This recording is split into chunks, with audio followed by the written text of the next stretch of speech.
Hi folks, how's it going?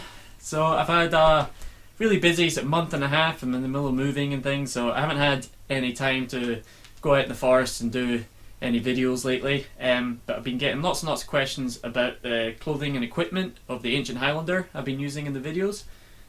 Things like, where did I buy the equipment? What modifications have I made?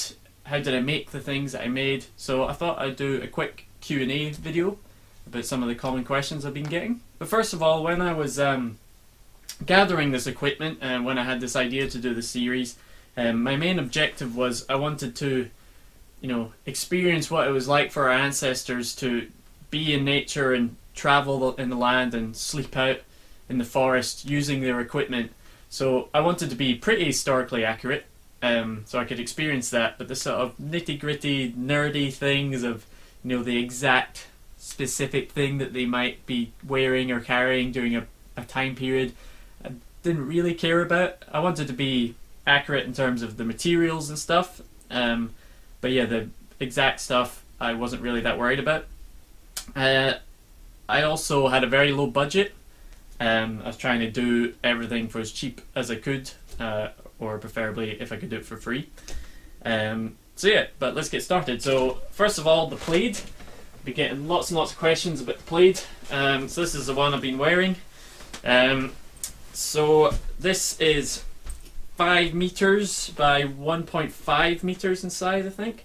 It took me a long time to find some material that I thought suited. So obviously I wanted something that was 100% wool. I wanted something that was tartan and was a sort of natural colour.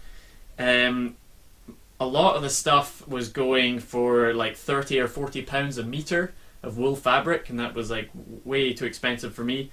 But I searched around and I found a shop on eBay. I think it's called Maggie's Fantastic Fabrics or something. I'll put a link in the description. But I managed to find this one, and it was going for 9 or 10 pounds a metre. So yeah, the whole thing was like 50 or 60 quid, including postage.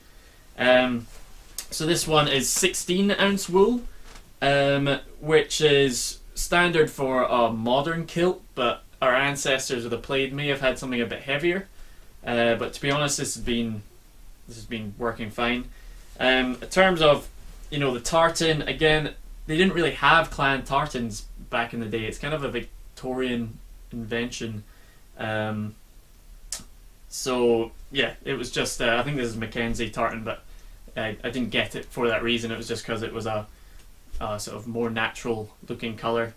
But yeah, have a look in her shop. I'm not sure if she has any of this specific fabric left, but you'll get the idea. I'm sure she has other types of wool tartan fabric. So right, and then the other thing I did with the Plaid, so you see lots of people, the way that they put it on is they lay it out on a big flat floor and they fold the pleats and put a belt under it and sort of lie in it, and yeah, that is a way you can put it on, and a lot of people do that, but it's sort of, in my view, I didn't think it was very accurate because it takes a long time, and our ancestors didn't have a nice big flat floor to lie it out in. So I did some research, and it seems like people use either a drawstring or belt loops. The drawstring looked sort of too complicated for me to make. I'm not very good at sewing, but I went for the belt loops. So basically all I did, hopefully you can see all the belt loops there gathered up. Basically I put the Plaid on by folding all the pleats, and then I sort of made a note of where I was roughly making every pleat. So on this, so this would be where my hip is, this is going to be where my knees are, and basically I think I just use a reference point. So every red vertical line going down, you can see that there's a belt loop. So that was pretty much, I was folding it on every red vertical stitch that was on this particular tartan. And then I also marked where I wanted it, where it was going to be sitting on my hip. So basically, it's not a very neat job. I'm not very good at sewing. But some bits of leather, and I sewed it on basically every red vertical line. That was where I had a pleat fold, and yeah, I think there's 17 there. So basically the idea with the belt loops is that instead of you know, if you're lying on the heather or, you know, on rough ground, rather than trying to lie it out and fold every pleat and put your belt on it, you know, it'd be quite difficult. The idea with the belt loops is that I can just thread my belt through all the belt loops, and then I can put the plaid on much quicker. You know, I'm not gonna lie, it still takes a wee while, still takes a few minutes to weave it through, but it is faster than trying to fold it. But the main advantage of doing this is that if you're not using it as a sleeping blanket, you just want to take it on and off quickly, you know, you can just keep the belt on and have it just like that, and you can, you know, hang it up in a hook, and then to put it on, all you need to do is basically open it up and put the belt around you, and that's much quicker than having to fold every time. So yeah, that's basically the plaid. As I said, it's, you know, maybe not the most historically accurate if you're going the very nitty gritty nerdy stuff, but it's 100% wool and it's done me fine so far. So yeah, that's enough about the plaid. So up next is the bonnet, or the Tam O'Shanter, and got this on Etsy by a shop, I think it's called Random Elf. Again, I'll put that a link in the description below. So yeah, handmade by a woman in England. It's 100% wool. I'm not sure what the dye is, but I liked it because it was a very natural looking dye. Yeah, it's been great. It's very warm. It seems to be fairly historically accurate. She's got quite a lot of these actually, lots of different colours. So check out her shop. It's really cool. And the shoes. So the shoes, I was wanting to you know, make some sort of leather sandals, some sort of moccasins that the Highlanders might have had. Again, leather is really expensive to buy rawhide, or outside my budget anyway. So this is actually a bit of an old sofa. There was found a sofa on the dump and cut up one of the cushions, and the exact pattern, you know, it's more of a Native American sort of style pattern.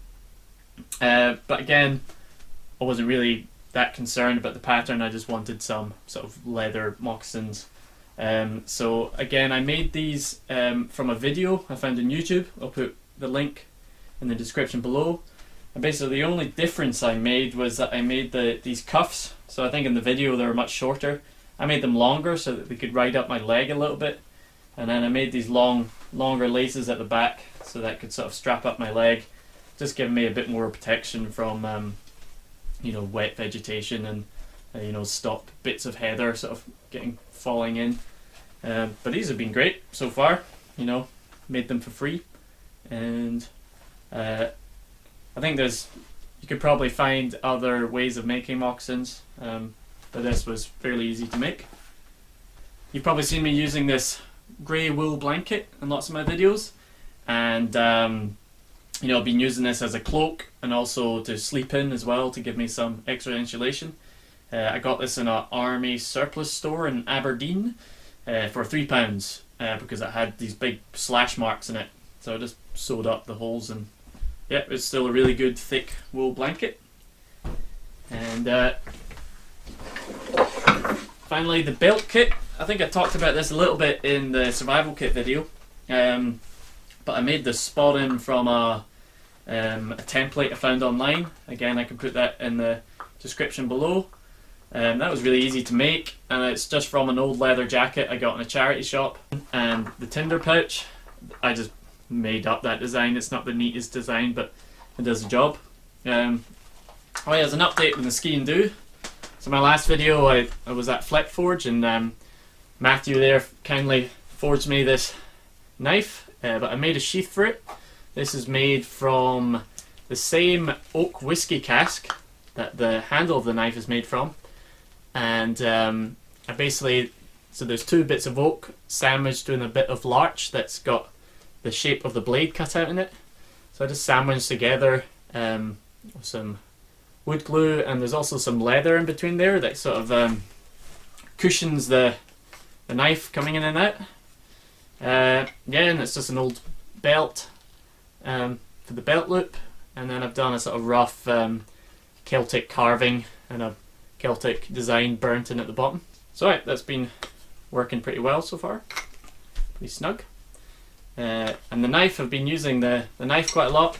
The steel is maybe a little bit softer than what I'm used to in the modern knife, but it just means I need to be a bit more careful with it, but it also means I can get it really sharp. So yeah, so hopefully that's been covered most of the questions I got about the ancient Highlander equipment. Big thanks to all the support I've been getting for the series. You know, I really appreciate it, and it helps me, gives me motivation to keep on going out and making more videos. Let me know what sort of other things you want to see, other things you're interested in, and I'll be back with another video as soon as I can. Thanks folks.